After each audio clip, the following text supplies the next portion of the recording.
All right. Welcome to next office hours. This is going to be going over choose self care or choose resentment. That's the entire theme.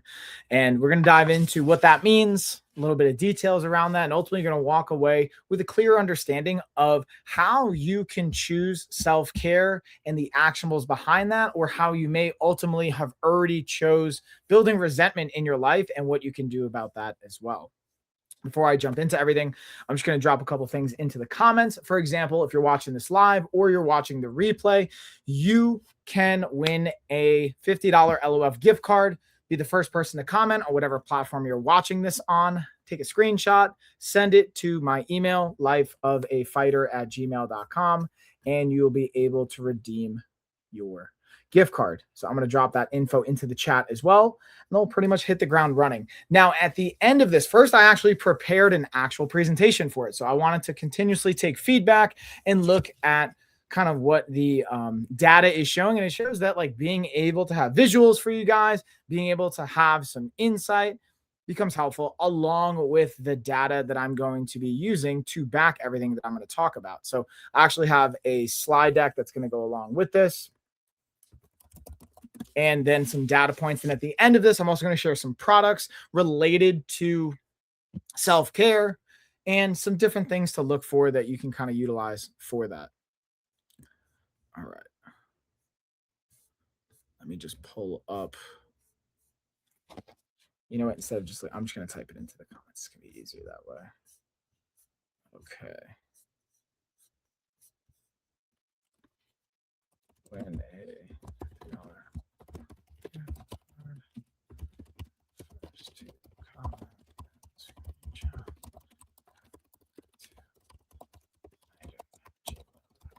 all right.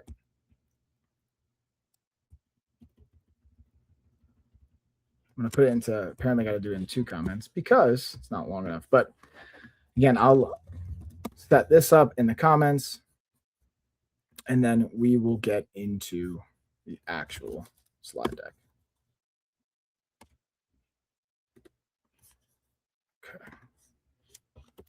What I will always say is, while this time actually like went as scheduled and as planned, always make sure you're following, subscribing, because sometimes I honestly, even today, I was debating on popping up a little bit earlier if I could, moving it back, because sometimes life is just going to happen and got to be ready for it. So if you guys are following and subscribed, you're going to get notifications if we need to, and if and when I change that pivoting time. So, all right, let's officially dive into it.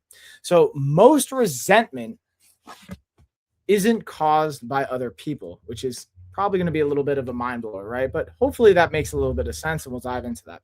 It's caused by what we've been neglecting in ourselves, hence the self-care. Tonight, I want to challenge the idea that being selfless is always good, especially when it comes to your health, energy, and well-being, and present the notion of how being selfish can actually be beneficial for your health, energy, and well-being. And we're going to actually specifically define it. I'm going to define it, and hopefully you guys will be able to share any questions or comments you have as we're going through this. So feel free to drop it in the comments as we're going through this if something feels unclear, uncertain. And again, I want to be very particular on the wording here, because selflessness and selfishness can kind of create some triggering concepts. And there's the audio really quick. I just want to drop it in the chat. So let's just like cover our bases here.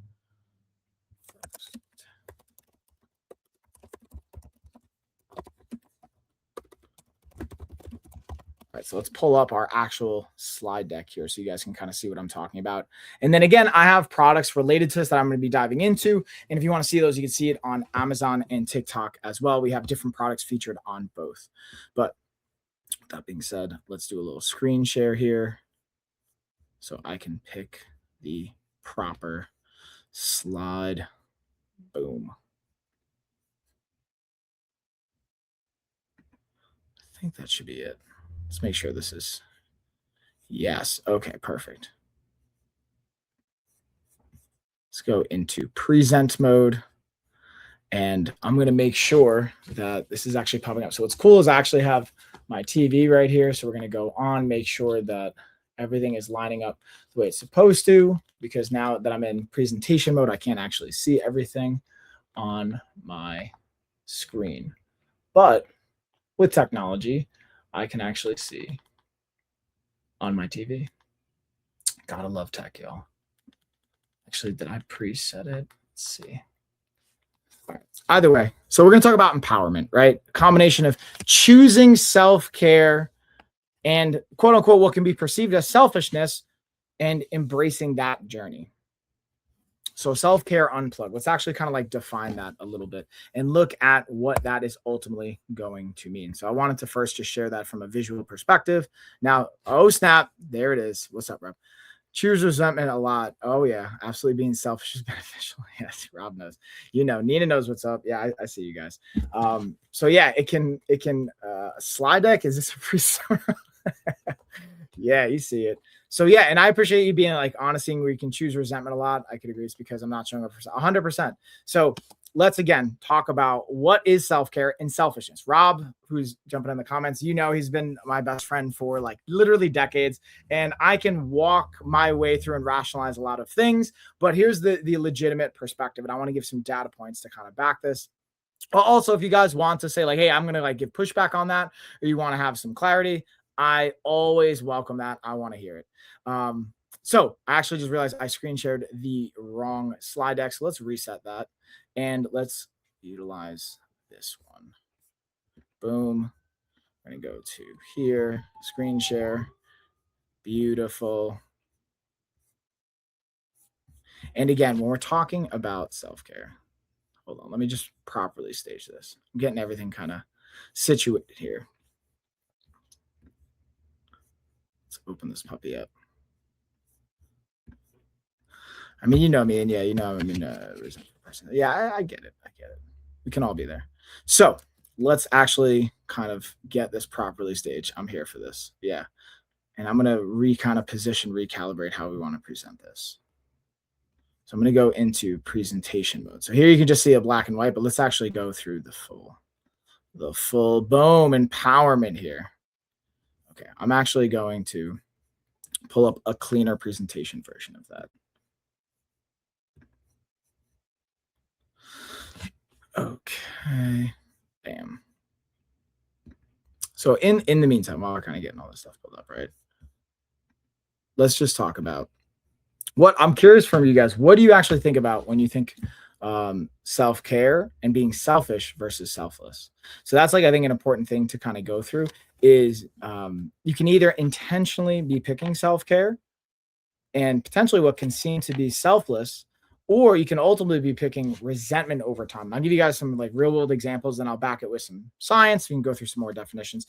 And when we think about self-care and kind of like unplugging, there's a couple categories. So traditionally, I think about self-care, right? It's like, okay, I'm taking time for myself. But what can kind of show up as what seems to be self-care can actually be avoidance. And what I mean by avoidance is like, oh, I'm just gonna like lock myself in a room and just like not deal with anything. Or I'm gonna just like I'm just gonna like binge eat food and not really take care of anything like that. That's what we would consider more of the avoidance, less of the actual self-care. When it comes to self-care, it's actually prioritizing your own self and your own needs. And that could be sleep. It could be like social time. It could be like not having social time. It could just be, again, being able to unplug. And I've talked about like digitally detoxing on different platforms before in different ways. And that can be a part of self-care. Being able to, like, for example, on Sundays for the most part, and honestly, this is what I'm going to probably do moving forward is I'm going to shift our office hours where I'm probably going to take all of Sundays off. Like I don't do calls. The only thing I do is office hours now. And I got to be honest, I've been kind of sitting with it and meditating and going into my own kind of like self-care. I just don't see it serving in the same capacity. I feel like it's actually disingenuous to say like, hey, you know, I want to set all these boundaries and do all this stuff, but I actually don't do it in my own life. So this is kind of like where it gets to show up for me, and I get to like walk the walk, as it were. So I'll pull up the slide deck here and get back to it. So first we're going to this idea of empowerment, right? And then we're going to, let's see if I can hide the sidebar. Yeah, look at that. I got technology going. We're going here. So let's go self-care unplugged.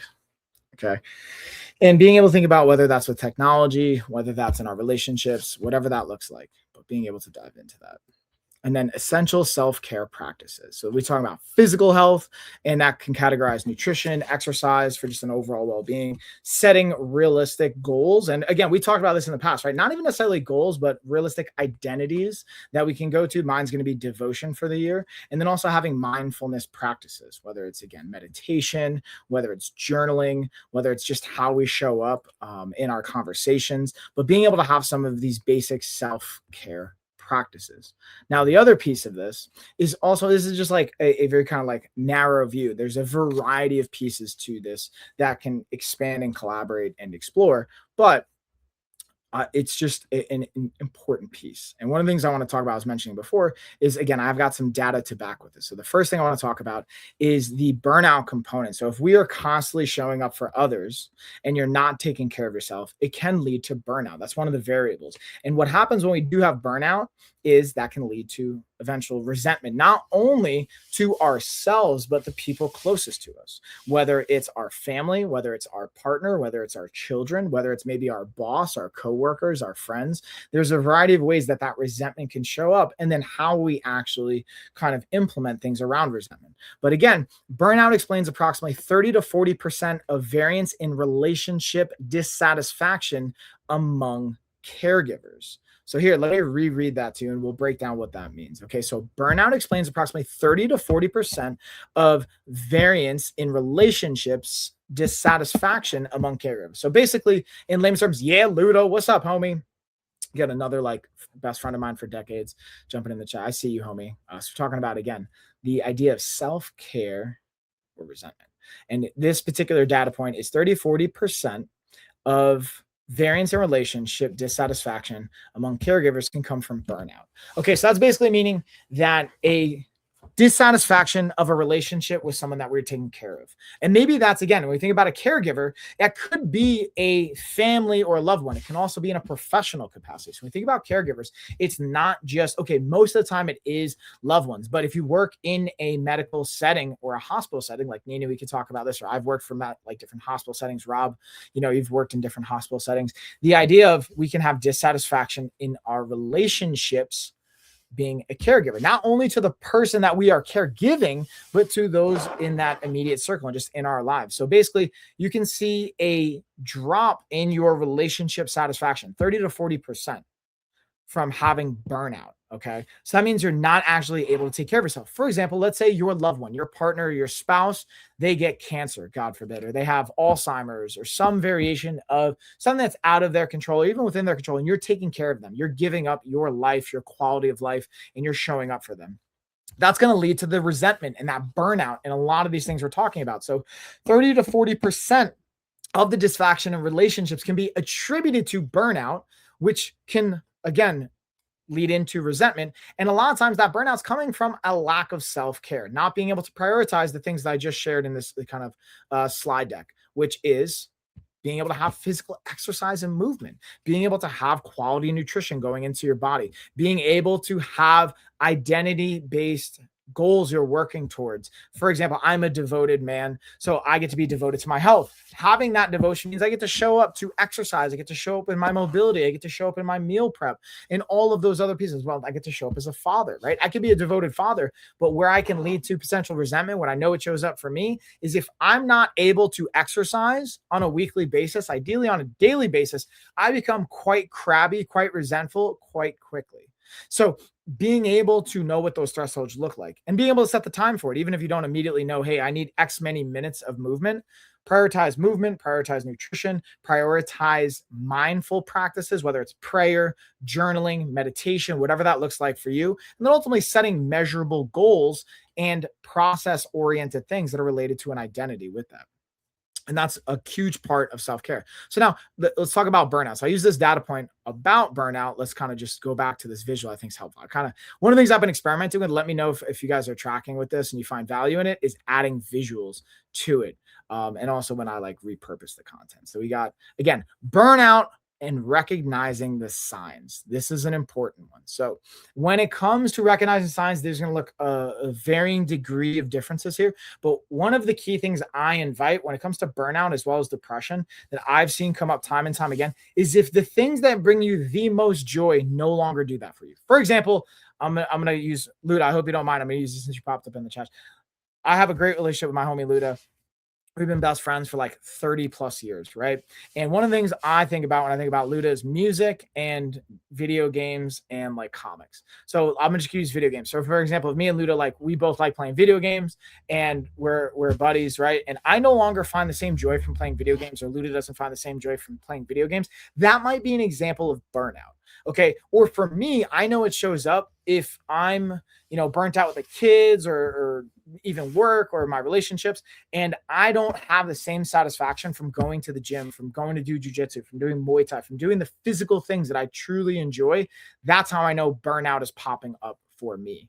And that's an important piece to recognize some of these signs, because a lot of times we can be in almost denial, like, no, I'm fine. Or we rationalize it and create this argument of like, this is what's supposed to be. I just got to suck it up, right? Suck it up, buttercup. Or this is what parents do. I notice honestly a lot in moms, obviously in my relationships, not only for my kids, but in my own, the mothers in my own life, like my aunt, my mom, my stepmom, like all these women that are amazing women, right? And they show up.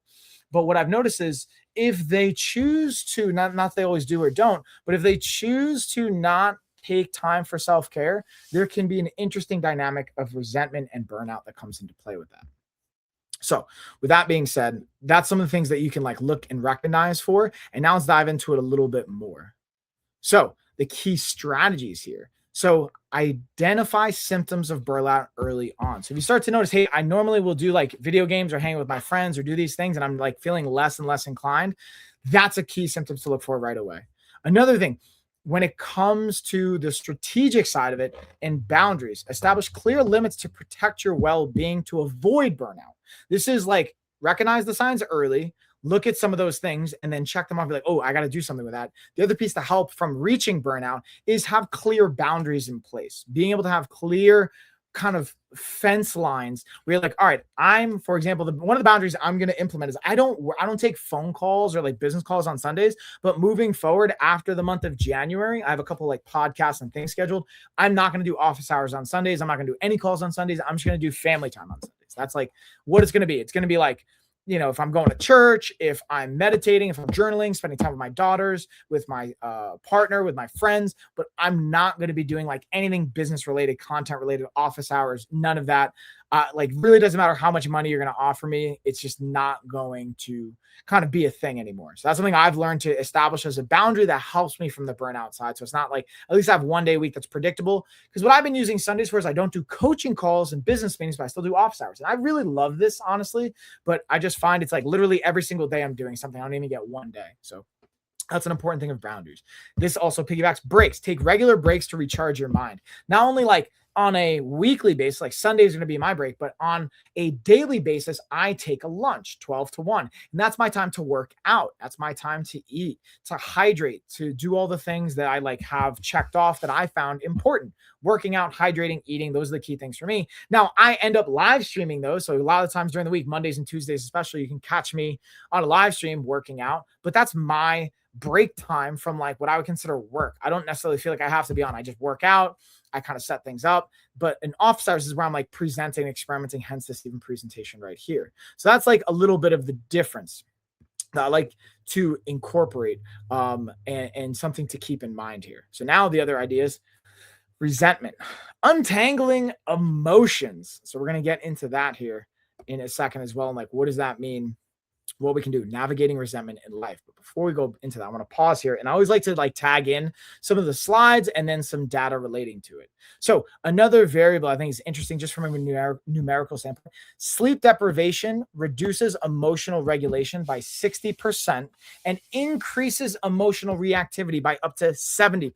So what that means is if you are losing sleep, less than 7 hours of sleep per night, over a long enough period of time, you are going to lose up to 60% of your emotional regulation, which is a fancy of saying you're going to lose up to 60% of your ability to calm yourself down, to not emotionally freak out, which can also pair into resentment. Like if you're both simultaneously sleep deprived, your resentment's going to go up and your ability to like calm yourself down and regulate yourself is going to be impacted. So that creates a really tricky dynamic and storm, especially like I can say like Carrie and I have gone through, I've even gone through with my ex and I, with the kids, like sleep deprivation, being unkind to each other, having like more conflict or disagreements or things like that, and being able to recognize, okay, what if this is mine? What if this is yours? And how do we navigate this?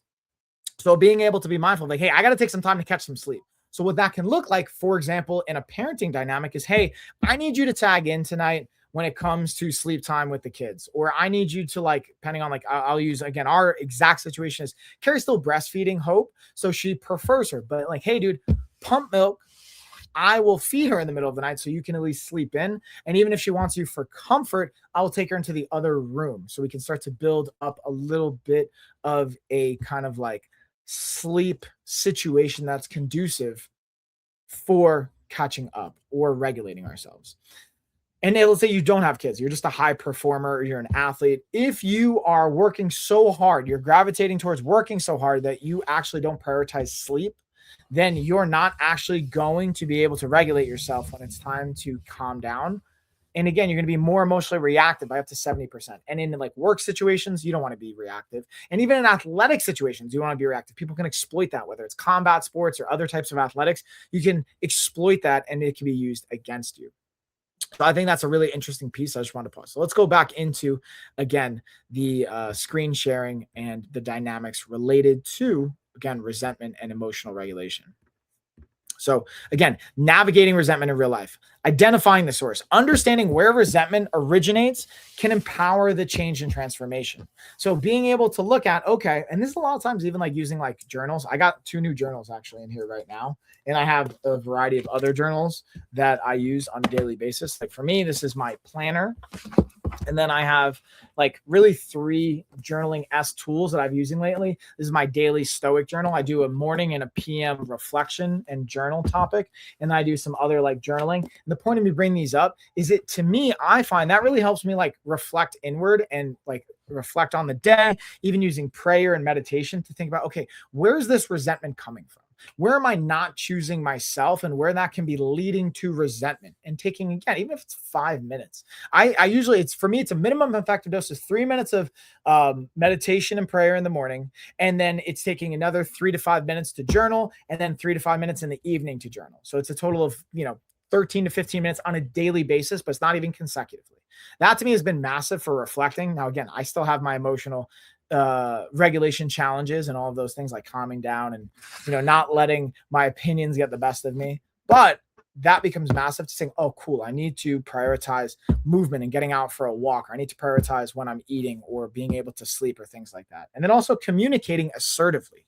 Expressing feelings clearly fosters healthier relationships. But this goes back to, how do we set ourselves up to express things clearly and not be emotionally dysregulated? So if you're getting adequate sleep, you're going to have a better time sharing where you're coming from being emotionally dysregulated.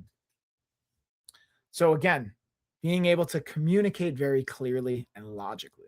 And then lastly, practicing forgiveness. Letting go of grudges leads to emotional freedom. It's like kind of taking that monkey off your back or putting a weight down instead of choosing to carry it. The analogy I like to give is like, imagine you're carrying a backpack that has a bunch of weight and stones and rocks in it, and you're carrying it around. You're like, man, my back's getting sore. It's heavy. Why not put the backpack down? Or the real question is, throughout this process, first figure out, like, why am I picking up all these rocks and putting it in the backpack in the first place? Because even if you do put the backpack down, eventually you're going to pick it back up again and pick up more rocks. So to me, that's part of like even going back into this idea of identify the source, communicate it, be like, hey, dude, stop it. Because then you notice like, oh man, I noticed like throughout the day, my kids are giving me rocks, or my partner's giving me rocks, or at work, I'm getting handed rocks and I'm choosing to accept them, put them on my backpack. It's like, communicate, hey, I can't take that rock for you right now. Where I can't, I'm sorry. I have too many rocks as is.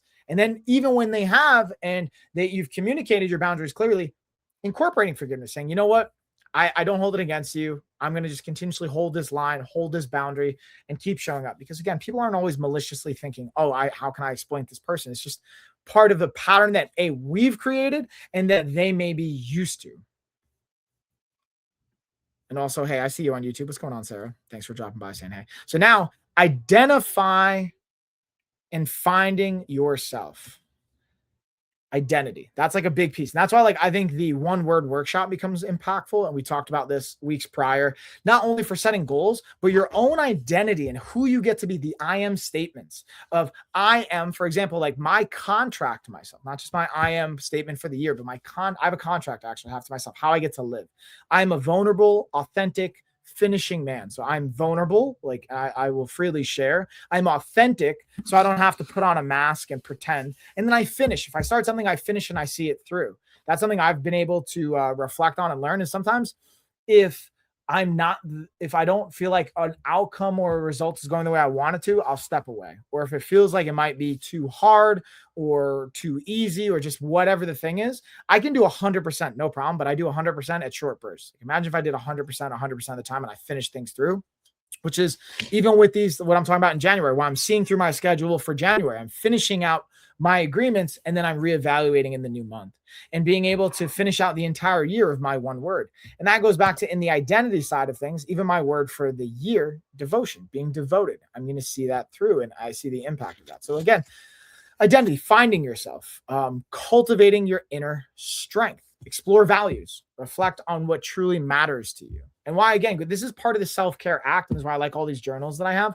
And it helps to alleviate resentment, because if you know what your values are and you have the ability to communicate them, you are less likely to turn away from yourself and you are more likely to make time for your self-care and again, communicate that. Next, embrace change. Adaptability is key to personal growth and resilience. So I even like embrace transformation. Change is something that can go back and forth. Transformation is a caterpillar transforms into a butterfly. A butterfly doesn't go back to a caterpillar, for example. But I can like change outfits and I can change back into the other outfit. So I like even more than the word change, even transformation. Embrace transformation. Transform into this next version of yourself. And sometimes that's uncomfortable. I love this quote by Andrea Gibson that goes, I asked the sun, what was the Big Bang like? And the sun said, it hurts to become. And it doesn't always have to be painful, but sometimes it is uncomfortable transforming and becoming the thing. So being able to embrace that and noticing, again, having those core values, going back to what are your values?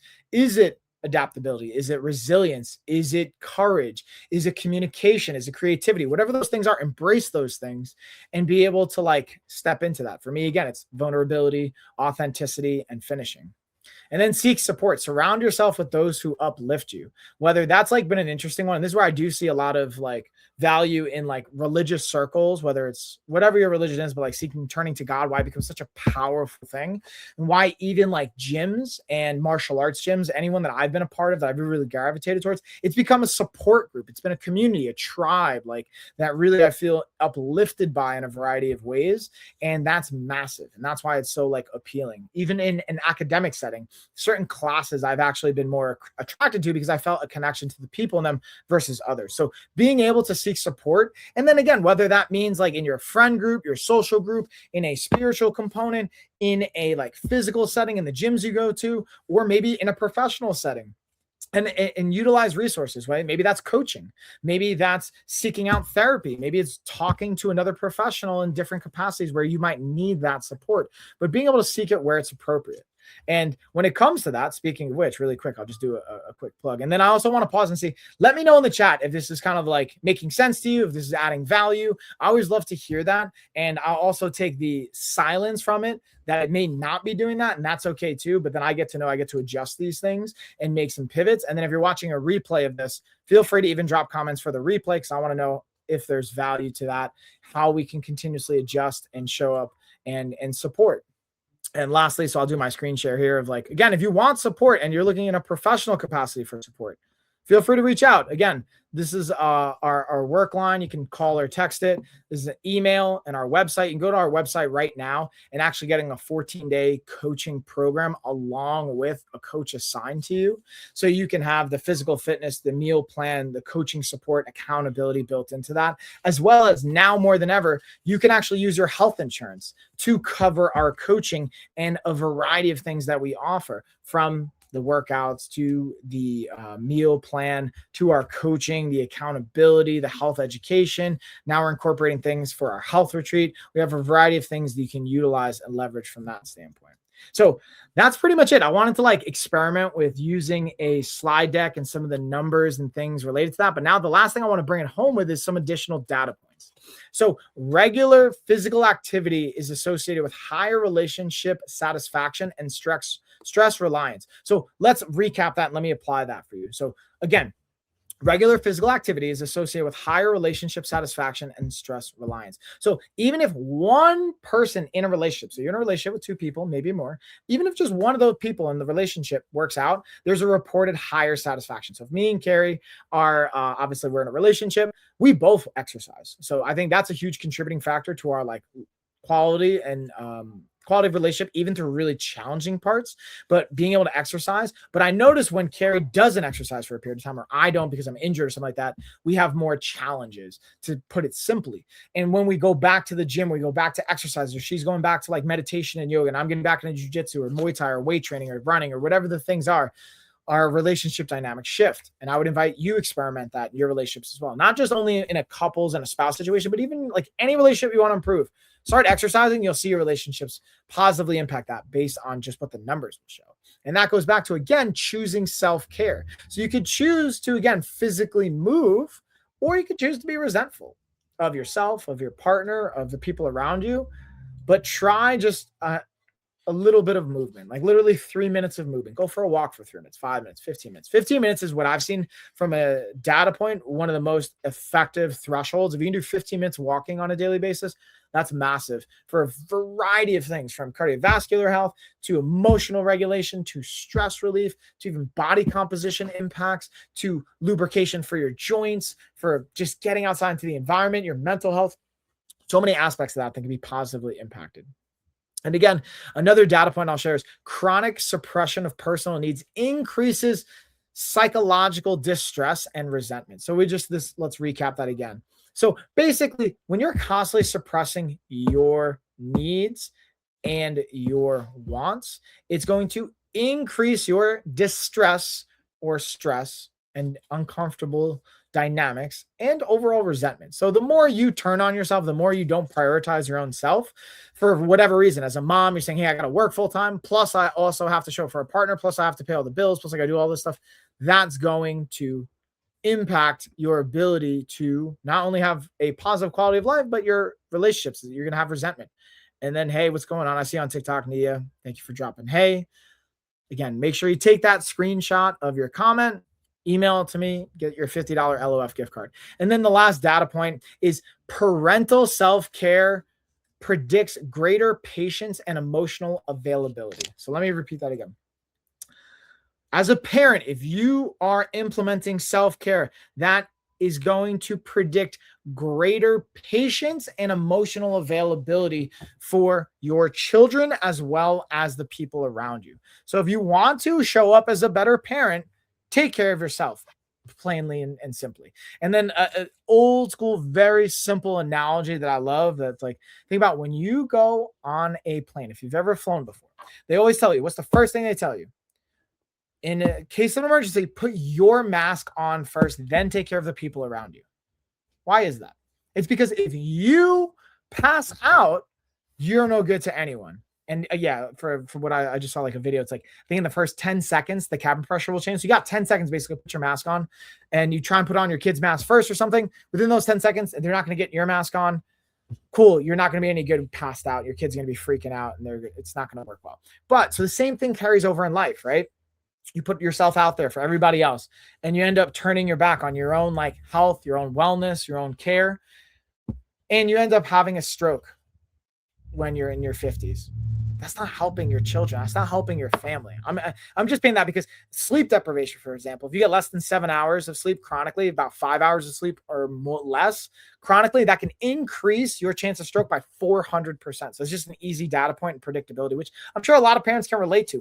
You're staying up to take care of the parents, take care of the house, then you're working, you're doing all this stuff. And again, I'm making it sound super simple, and simple doesn't always mean easy, right? It is that simple, but it doesn't always make it easy. The important piece is being able to show up for yourself. and being able to do that first, and then being able to take care of everyone else around you, which I know that sounds selfish, right? But the difference here, and here's what I want to create and be very, very clear on, where you can recognize a false sense of selfishness compared to like true value self-care, quote unquote selfishness, is the false selfishness where you're just being truly selfish and it's not valuable in a self-care capacity, is you're avoiding. You're not actually doing anything to build yourself up, to improve your mental health, to improve your physical health, to take care of your own self. You're just creating distance. You're avoiding. You're running. So I'll give you an example. If I am quote unquote taking self-care time and I'm not doing anything with it, and let's say I'm going to just go out and not deal with anything. I'm just going to isolate myself in my room for 2 hours. It's not even recharging. I'm just causing more problems by letting my text messages fill up, my work fill up, creating more, resentment with my spouse, and I'm not taking care of anything. And I'm just feeling the same way starting tomorrow. That is a false selfishness kind of approach versus a value of self-care, quote unquote selfishness, is, hey, I'm going to take that same time and I'm going to journal, or I'm going to meditate, or I'm going to level myself up as far as my work or my physical fitness or meal prepping, or again, going to do jujitsu, which impacts our mental health and our quality of life at the end of the day. So I'm going to kind of pause at that. I'm going to take a second. I'm going to hydrate. Speaking of self-care, I'm going to let this seltzer kind of hopefully not completely explode and go over the top. Check, see if I have any questions coming in. See, I thought I let it kind of like air out enough, and I didn't. I'm thirsty, y'all. Thirsty. And yeah, we're gonna have to let this air out a little bit more. And while I'm doing this, what I will say is we kind of went through all of that. So I'm going to take maybe like 5 or 10 minutes here to go through like hand 2, maybe 3 products that I have that I think are good examples of how you can incorporate some self-care right into your day. You can order these tools and get self-care going. I also want to give you again some clear actionables to recap in case it wasn't clear from the presentation, from some of the takeaways that you can do without investing any money. These are things that you can just do starting right now. Number 1, you can start moving more. Literally take 3 to 5 minutes, even 15 minutes if you haven't, just start walking, moving your body. Do body weight squats, do push-ups, pull-ups, a plank, sit-ups, go for a walk, stretch, even shadow box. There's so many resources online. Literally, wherever you're watching this, whatever platform, whether it's YouTube, TikTok, Facebook, LinkedIn, Twitch, Amazon Live, I promise you, I have exercise videos that make it accessible where you don't need any equipment. You can find something. And there's other people there as well. If you don't trust me for whatever reason, you can find exercise and physical activity things that hit the mark for you. Even if that's golf, even if it's like frisbee, paintball, whatever the thing is, you can find something that'll get your body moving that can bring you some joy. Find some joyful movement. That's number 1. Number 2, start to observe what you're putting into your body. Simply put, you don't even have to remove anything from your life. Just add hydration, add water, add an extra 16 ounces of fluid into your life, ideally water, or something that's calorie free with not a bunch of added garbage to it. That alone will have a positive impact on your function, on your mental health, on how you're feeling. Then when we look at your just mindfulness practice, being able to, whether it's prayer, whether it's meditation, whether it's journaling, even if it's art and creativity, like I put some things in the carousel on Amazon specifically. Like I'm looking around because I have a couple different like markers and paintbrushes. I even have some like notepads here, different colors. I'm going to send out some gratitude and thank you letters, doing things like that. That's like mindfulness practice, writing down like, hey, here's a list of things I have to be grateful for, or journaling on different points, or like in my, like I have a shadow work journal. It's like, there's a gratitude list that actually prompts in here. Or being able to, I like this in the internal family systems workbook. They have like a little circle where you like write out all your own self attributes. And like, I actually did this with my kids to help me out a little bit. And like, yeah, there's things like courage, persistent, curious, connected, like just listing different things that you have as positive attributes about yourself, or that you identify with and you want to continue to identify with. Being able to have mindfulness practice. And speaking of that, one of the things I literally just got in, this is by, I've worked with this company before. They have like gifted me products. They don't pay me to like say anything in particular, but they for sure gift me things.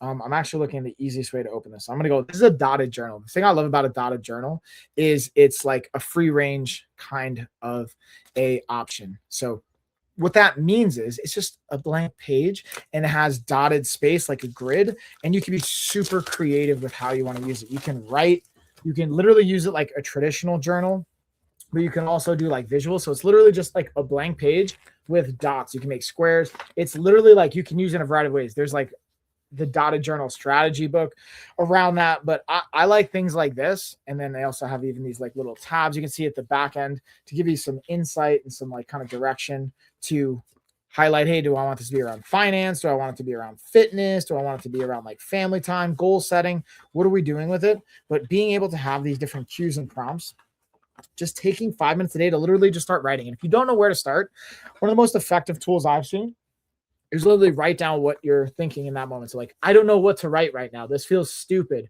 but I'm going to do it anyway because I've said I'm going to do it for 5 minutes and I don't know what to write after this. And you literally just write down what you're thinking. You have a timer set for 5 minutes and you do it. And before you know it, all of a sudden you start pulling a thread like, wow, that was fascinating. Or to stay organized. This is also part of self-care to me.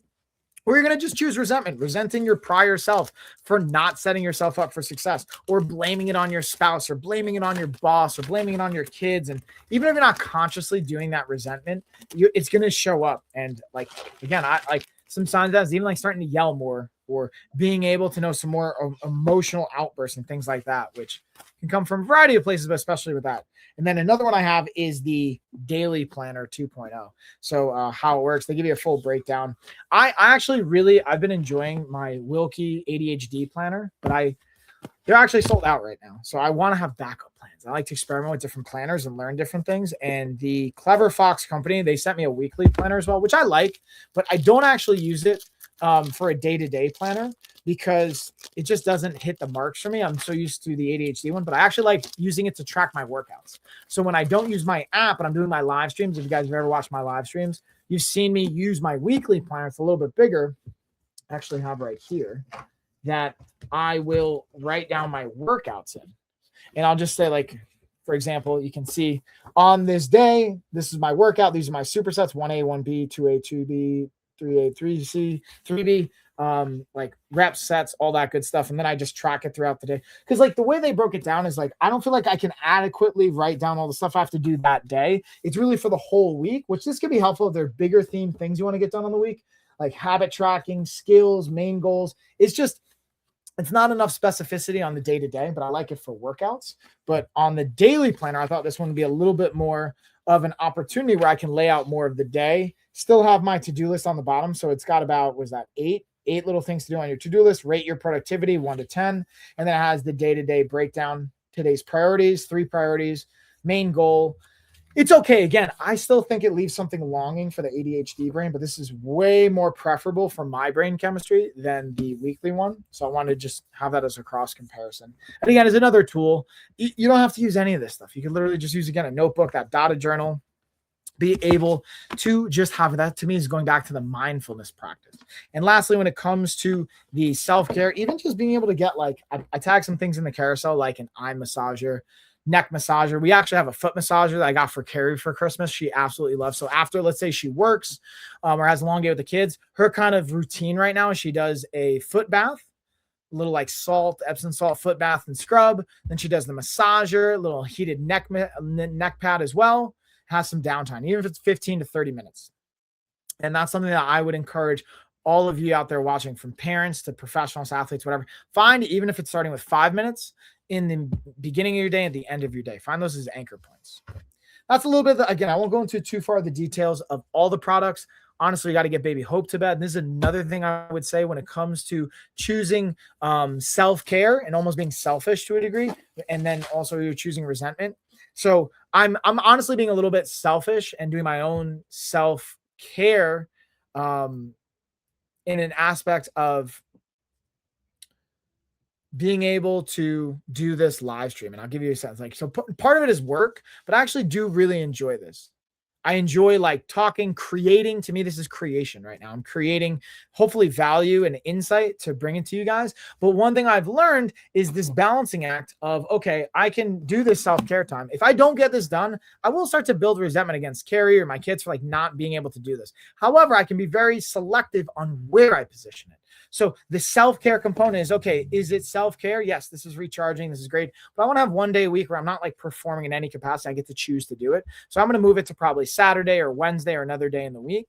And I'm not choosing resentment. The other aspect sometimes to self-care is not doing anything, right? Like by not having to work and being mindful of how it might be impacting others as well. And what I mean by that is being very like intelligent and communicative. So asking like, hey, Carrie, like, how long do I have? Right. Instead of saying, all right, cool, I'm just going to go for an hour and a half. I'm going to go for 45. I'm about 45-minute mark right now. I'm going to hop off. That goes back to like, I'm choosing self-care by doing this. And then when I repurpose the time in the future to another day, I still get to communicate, hey, Carrie, how long are you cool with me doing this and tagging in and holding it down with the kids while I'm doing this? Even for the gym, like, hey, I'm going to communicate. Hey, we're going to the gym. Workout's important to me, but how long are you cool with this? So it's not just like an open ended, because that can build, even with us doing self-care, it can still build resentment on the other party. And again, we can't control what the other person does. This is an important piece. I really find it helpful because honestly, from being a fighter, I've learned how to be selfish in a very productive way. What I mean by that is prioritizing what I know I need to get done to perform, even if it comes at the cost of what other people think of me. Even my friends like Rob, I wish you were still here. You could like bust my chops a little bit. I've rescheduled on Rob and like my other friends before because of like training. I was tired, amongst a variety of other reasons. Not all just like positive self-care things, other things too. But sometimes I'm like, hey, I'm not going out because I'm tired. I got to rest. I got a fight coming up, those types of things. And people can be like, whatever. But really, like my buddy Rob stuck around through all of it. My buddy Luda stuck around through all of it because they're real friends in my humble opinion. Those are the people I get to keep around me. People that aren't cool that you get to really evaluate, do I want these people around me? That's the last piece I would say, from the moms out there, the parents out there, the dads, the professionals, the athletes, the performers. If your friends are giving you a hard time for not showing up, I would invite you to think about how much of a friend are they and how much of that do you want in your life? Because you're going to be dealing with that with the rest of your life if that's what you're attracting. And that's what you're allowing in. So that goes back to the boundaries too, creating hard, clear boundaries.